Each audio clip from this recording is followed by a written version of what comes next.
There are two more long-term solvency ratios that essentially contains the same information, but it's just different way of looking at it. One is the equity multiplier,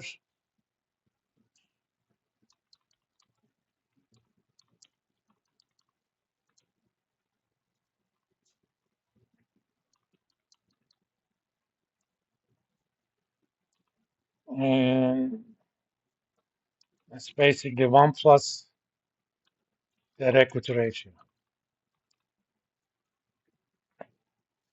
And you also have something called total debt ratio. That's total liabilities divided by total assets, I think. I always forget what this is,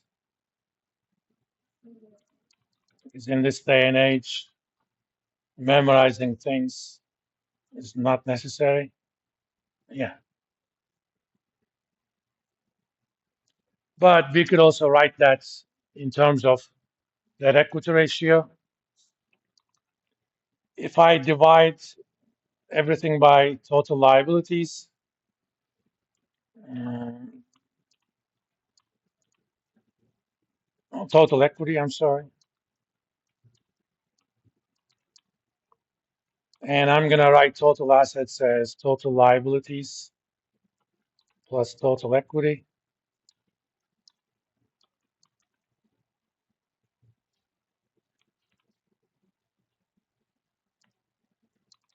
The numerator is simply that equity ratio, and the denominator is 1 plus that equity ratio. So if I told you that equity ratio, you could calculate total debt ratio, and similarly, you can figure out what you want to call that equity ratio if I give you TDR. In fact, let's go ahead and do that algebraically. TDR equals DE, 1 plus DE. So that means TDR plus TDR times DE is equals DE. Hence, DE is equal to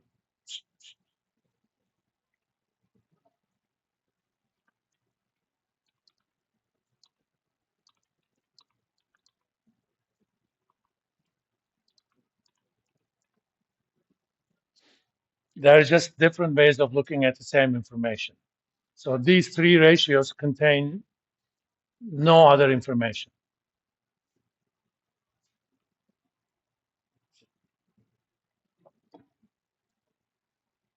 So if I told you that, for example, Walmart's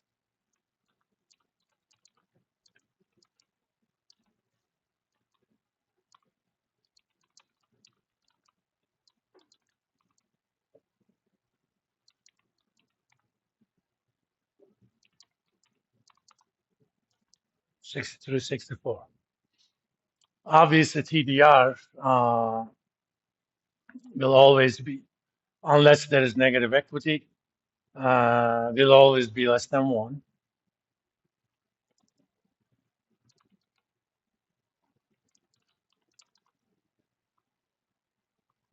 Let's look at TDR for a different company.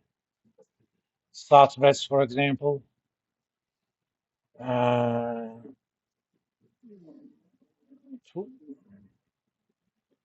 260 divided by total assets, 365.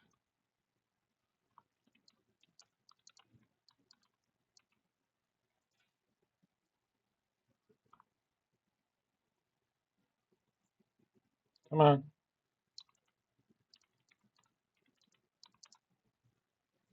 About 0.71.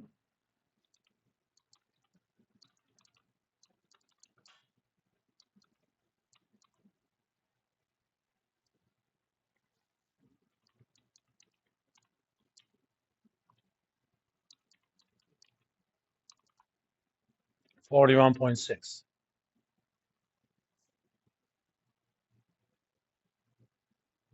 I'm sorry, this needs to be 1 minus TDR.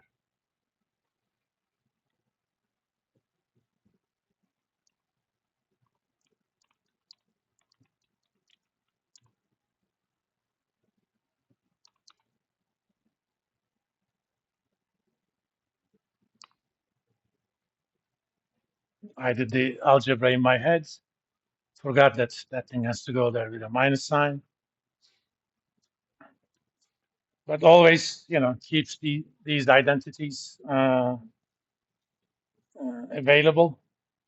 By the way, when we do exams, you have unlimited rights to notes, books, anything I post on Blackboard, Excel, PowerPoints, that's it. You are not allowed to use internet. I'm actually doing that for your own benefit because just because something is on internet doesn't mean it's correct. And I've seen a lot of examples of that. In the old days, ask, I used to do multiple choice questions. You get half the points for the correct answer, the other half for explaining me why that answer has to be correct. One day I did an exam. I knew students who were in 4 different corners of the classroom. They gave exactly the same wrong explanation. Why? Because they looked it up from some sort of website, Chegg, homework.com, whatever, and they all got exactly the same wrong answer. And that also kind of tells them, oh, I can look it up during the exam, so they don't study. That's why. Otherwise, I don't care. I'm basically forcing you to study. But generically, we're going to use the debt equity ratio because the other two we can calculate using that equity ratio, or we can go back and forth. You know, in mathematics, this is known as one-to-one and onto correspondence. For any single debt equity ratio, there is a unique total debt ratio, and vice versa. In topology, it has even a uh, more fancy name. It is called a homeomorphism. It's a one-to-one onto mapping of geometric objects. For example, in topology, this is a hole, so it's okay. This is one hole. This has 2 holes.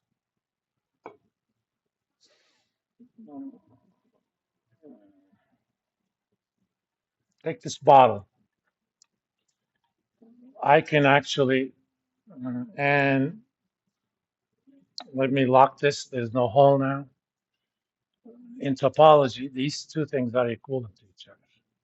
Why? Because at least theoretically, if this thing is made of malleable material, I could convert this into this without tearing or creating a hole.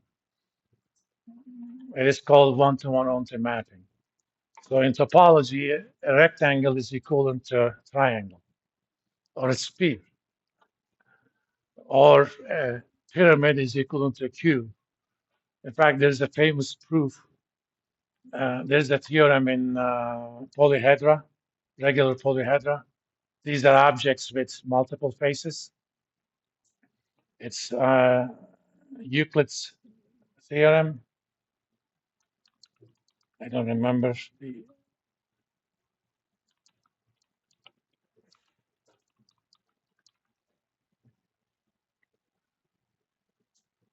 Let's see.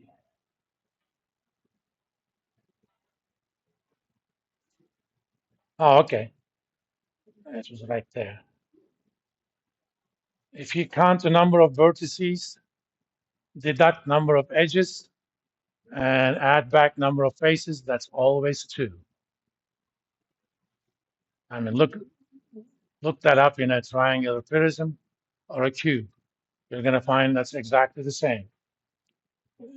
I don't think Euclid actually had a proof of this generally, but you can show in topology that's a topological constant. So it doesn't matter what you do to the object as long as it remains a polyhedra. Uh, you can calculate, you can prove that for cube, right? It's easy, you just count the numbers. But since it's topological invariance that are conserved under one-to-one Orentha mappings, boom, you have the proof. In that sense, a sphere is also a polyhedra with almost infinite edges, vertices, and like that's how you go to sphere. And you thought, mathematics was useless. There are some interesting things. For example, suppose I want to prove that on Earth there is not as there is at least one place above Earth where there is wind. Okay, that you can actually prove, and that comes from something called hairy ball theorem. You have a ball that you have hairs on it. It doesn't matter how much you comb, how you comb. There's going to be at least one piece of hair that's going to stick up. Okay. Oh, there's at least one place there's no wind. Those hairs are, wind movements. Now, oh, we're done for today.